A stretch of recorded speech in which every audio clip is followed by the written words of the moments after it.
Right now at 10, we are live from Wanakee, where a standoff situation is over after a woman was shot several times. Plus, hours of rain causing flooding throughout southern Wisconsin. Watch as several people are rescued from rising water. And it is opening night of the high school football season. Games all over the area. We'll have highlights and scores tonight, week 1 of Prep Mania. This is News 3 at 10. Thanks for joining us. The standoff is over in Wanakee. Police say a man surrendered after shooting a woman multiple times. News 3's Adam Duxter joins us live from the scene now. Adam?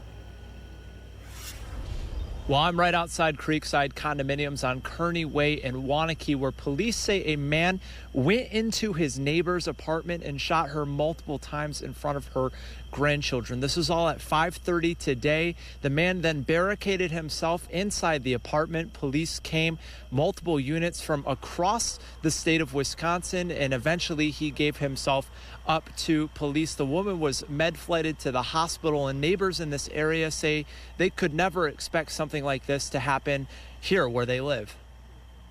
We're a pretty tight-knit neighborhood, at least with where we live here, so we kind of know just about everybody that lives in the building. So we just kind of worked together to try to figure out exactly who. When we found out that it was a woman with children, we kind of were able to eliminate a lot.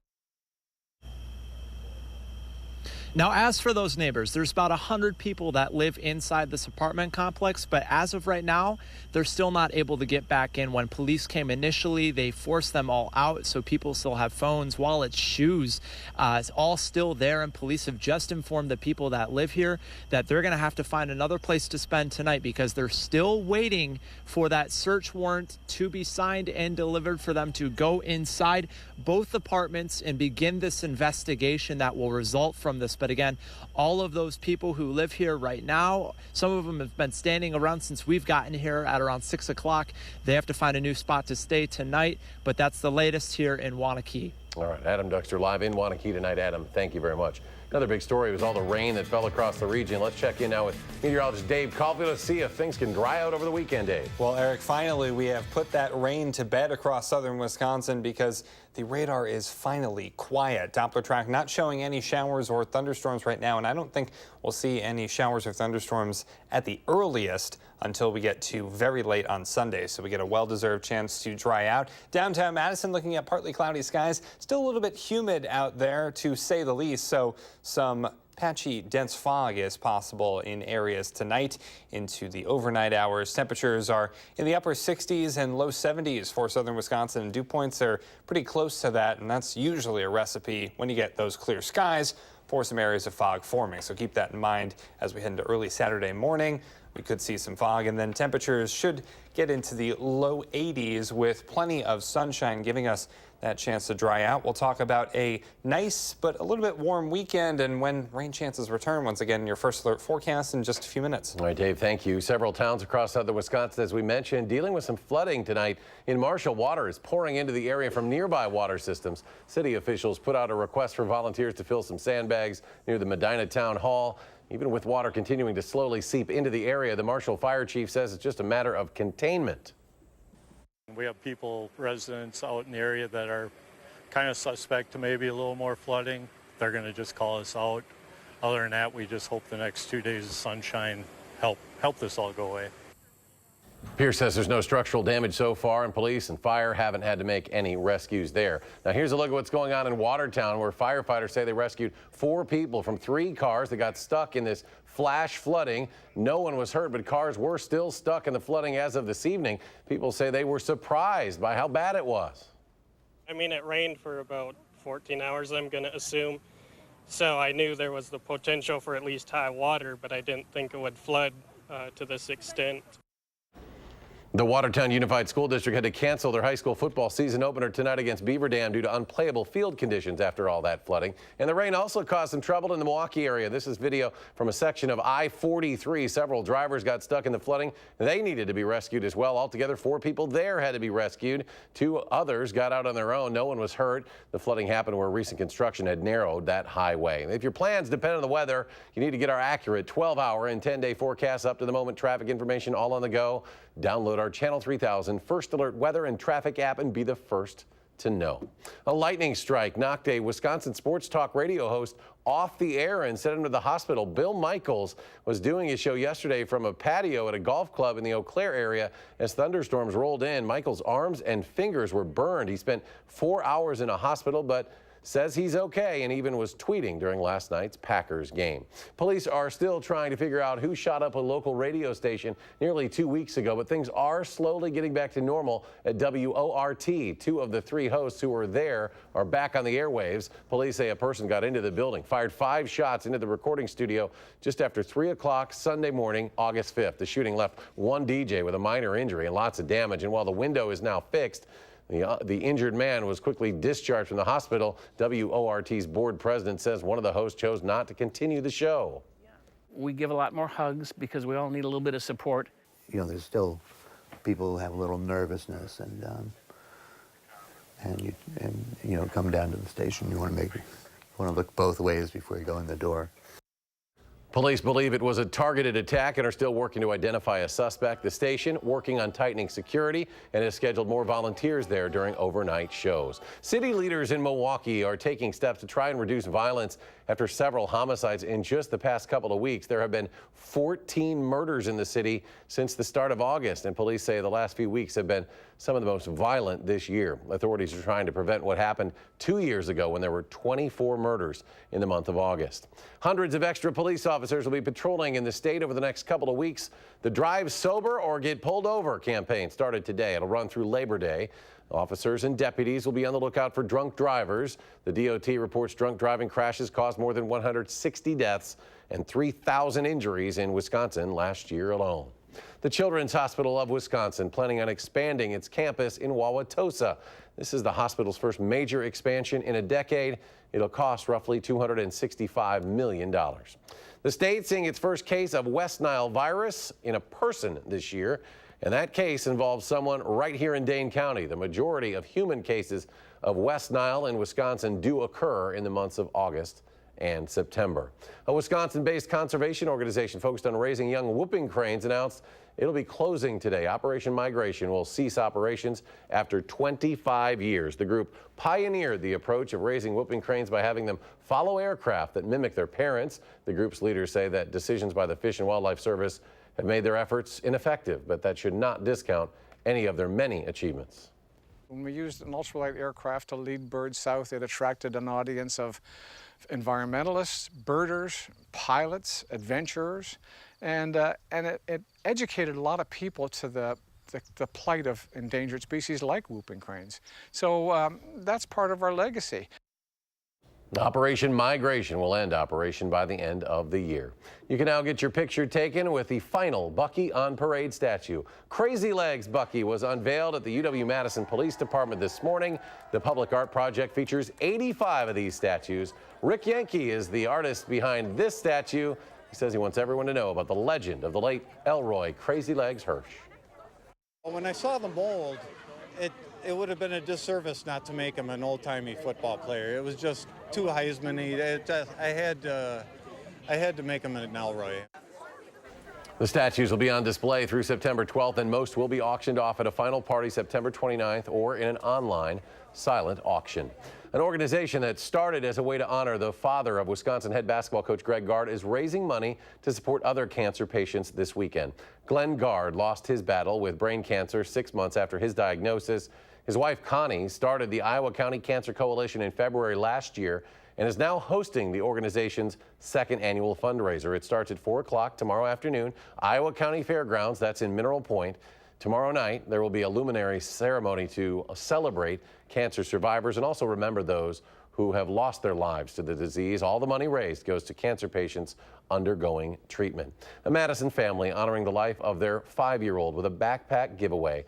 Dominic May, you'll recall, was killed when a car accidentally hit him on Madison's west side. His family says he was excited to start kindergarten this fall, but since he wasn't able to, they wanted to honor his memory by collecting school supplies and backpacks for kids in need.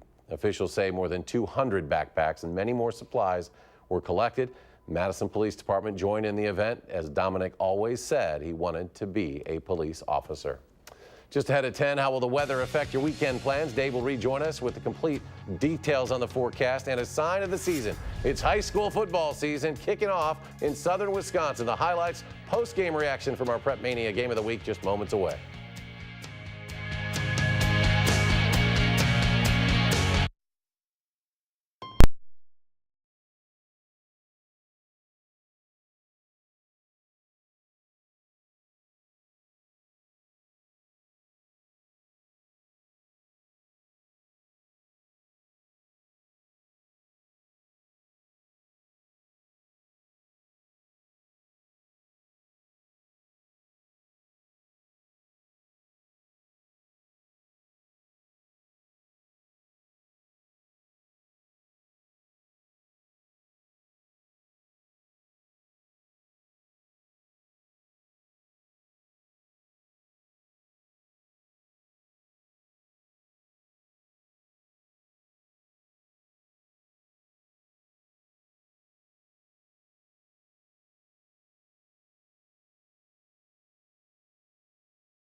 We do have some breaking news to share with you right now. The woman shot today in Waunakee has died. Police say a man who lives at Creekside Condominiums in Waunakee went into a neighbor's apartment and shot the woman 3 times. This happened in the 5 o'clock hour tonight. Police say the man, considered to be mentally unstable, then barricaded himself inside the woman's apartment before surrendering.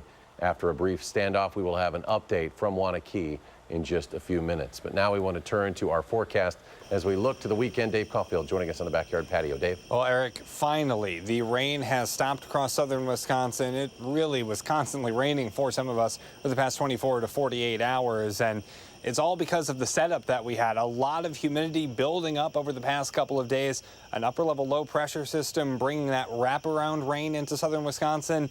And then a cold front where that rain just set up along and really didn't move for very long. That's why we got some rain totals of over 8.5 inches in the Watertown area. In Madison, we did receive over 1.5 inches of rain. That's actually a record for today, breaking the old record set way back in the 1800s. 4.5 inches of rain is what we are up to, about 2 inches ahead of schedule for this time of year in Madison. So we've done some flip-flopping over the past 6 years. It's been one above average August with precipitation and one below, and that pattern has repeated now for the past 6 years. We'll see what happens, I guess, next August, and we can definitely add to those rain totals. But there is an upside, folks. The downsides of heavy rain, obviously flash flooding, destruction of property, and really a lot of other things. But the upside is the puddles are amazing. Thank you so much, Constance, for sending this picture in of her granddaughter. They call her Frankie in Lake Mills. Hopefully she had the time of her life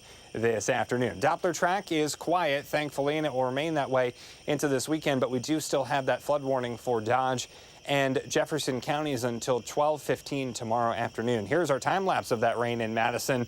Lots of rain this morning, but the sunshine finally did come out this afternoon. A live look in Madison at partly cloudy skies. Some fog is possible overnight with the humidity really not going anywhere. It does lessen a little bit this weekend, but not by much. 70s will be with us in temperature land Monday, Tuesday, and Wednesday, with some more rain possible on Monday and Tuesday.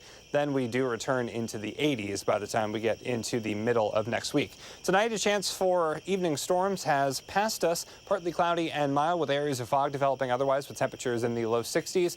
For tomorrow, partly sunny and warm. The rain should stay away and highs will be in the low 80s. So future track showing the areas of fog building tomorrow morning, but then once that sunshine comes out, it should get out of here. Future track trying to pin down some rain chances for Saturday and Sunday. What's happening there, folks, is there's so much humidity still left over, is future track is thinking that a couple of rain showers are going to form. It's definitely a little possible, but I don't think it's going to happen for Saturday and Sunday, giving us a well-deserved chance to dry out. Temperatures will be in the 80s on Saturday and Sunday, a little bit warmer on Sunday compared to what we'll see tomorrow. But then those temperatures are down into the 70s as we take a look at our 7-day forecast. 78 on Monday, 74 on Tuesday, with chances for showers and thunderstorms. Then we'll be back into the 80s. Dry weather with us Wednesday, Thursday, and Friday. Next weekend, our next chance of showers and thunderstorms arrives, with temperatures staying in the 80s. But I do think that for the vast majority of us over the next couple of days, we could definitely use this chance to dry out.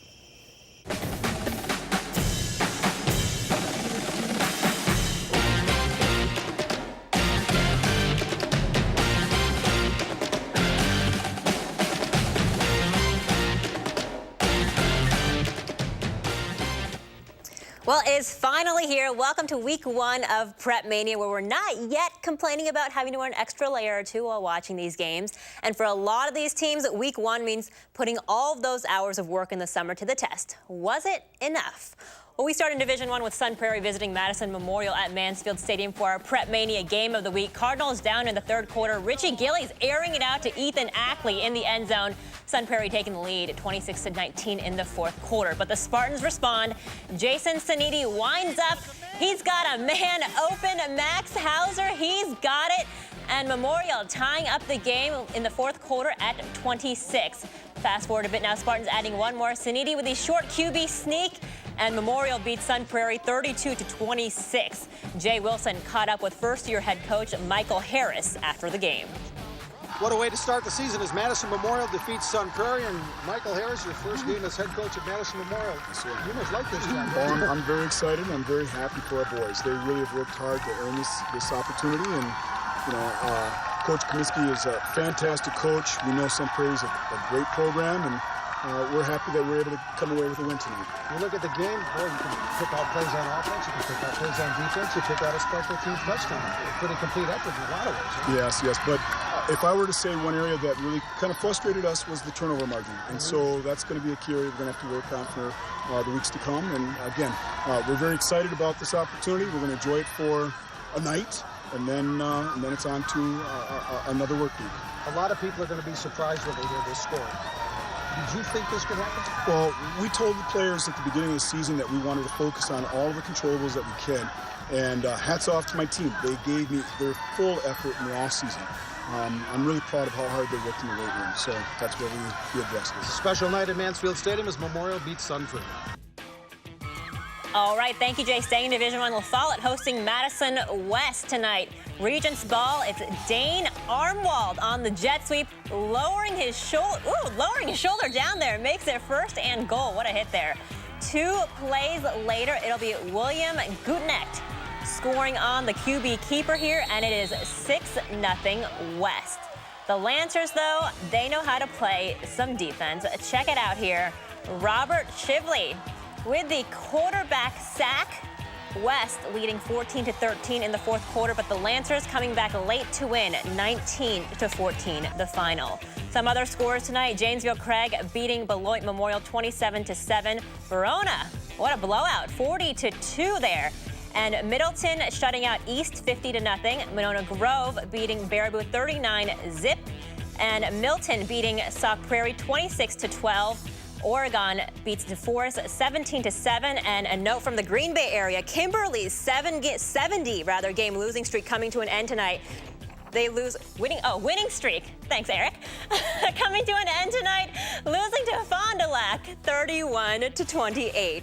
Well, like many teams, Wanakee with some holes to fill in starting spots due to graduation. A big one for the Warriors. Javian Dane now at Boston College, and Elo Johnson, he is at New Mexico for college. But Wanakee not missing a beat. They are at Fort Atkinson tonight. Warriors first possession, Jarrett Wolf. Play action finds Sawyer Malley, 17-yard play there, 7-0 Wanakee. Later, Will Ross, he takes the handoff, cuts it back, finds the end zone there for the score. Later, Wolf in the shotgun, he'll take the snap, keeps it himself for the touchdown. Warriors win no problem, 66-0. Division III action here now. Breese Stevens Field between Mount Horeb and Barneveld and Edgewood, both under first-year head coaches this season. First quarter, hand up to Malik Winston. That's a 3-yard touchdown, 15-0 Vikings. Later, Ethan Post. This time he will go to the air.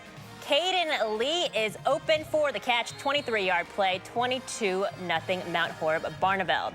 Second quarter action now. Thomas Hartlieb for Edgewood. QB keeper here. Fumbles, but Will Roach, right place, right time there. Recovers it in the end zone, 22-7.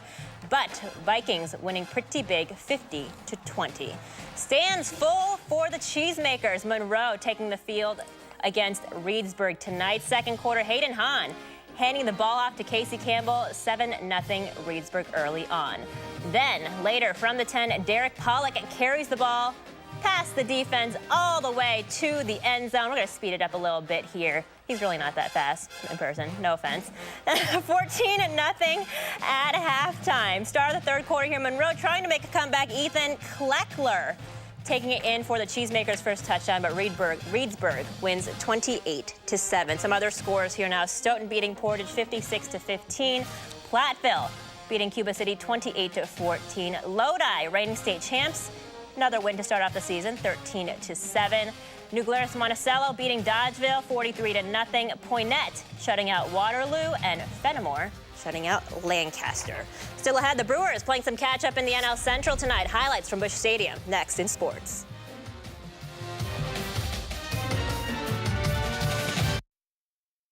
News 3.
Well, the Brewers 3.5 games behind the Cubs coming into today. The two teams both on the road after playing each other. Cubs in Pittsburgh, Brewers in St. Louis. And the Cardinals getting ahead early off of Freddie Peralta. But in the 8th, Jesus Aguilar sending that one to left field.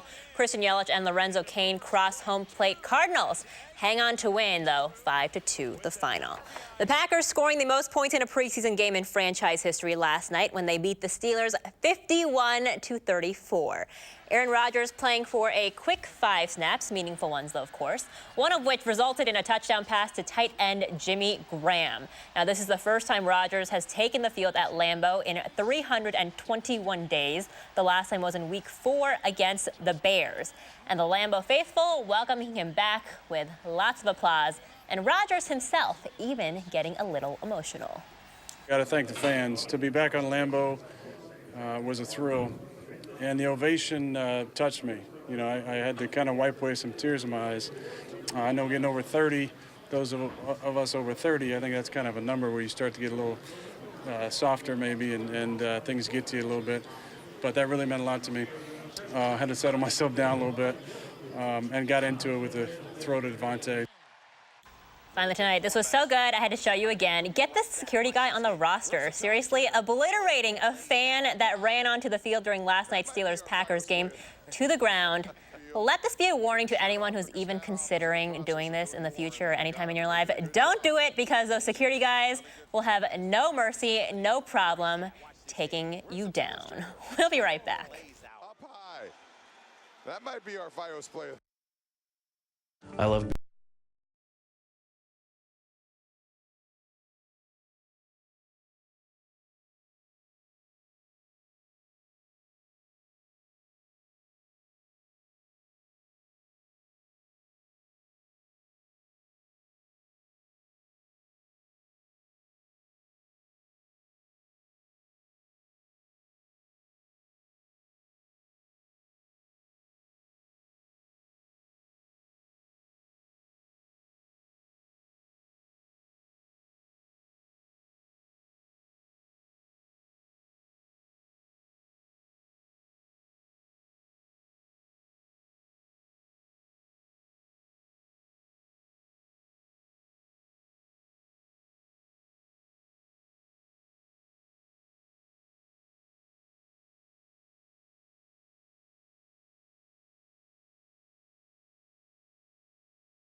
Have some sad news to share tonight. Police say the woman shot in Wanakee this evening has passed away. News 3's Adam Duxter live in Wanakee now with the very latest. Adam?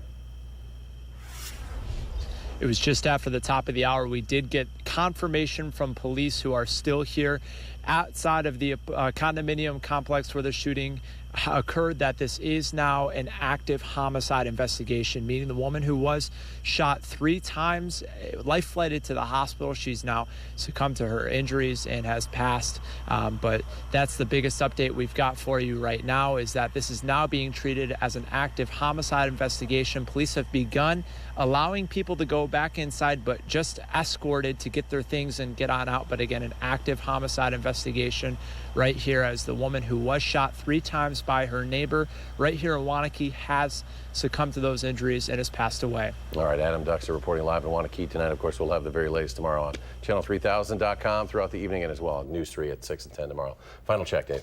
We do have drier weather coming up for the next couple of days, and that includes tomorrow. Plenty of sunshine after some fog starts us off. Highs will be in the low 80s. All right. Thanks for joining us for News 3 at 10. Have a great weekend.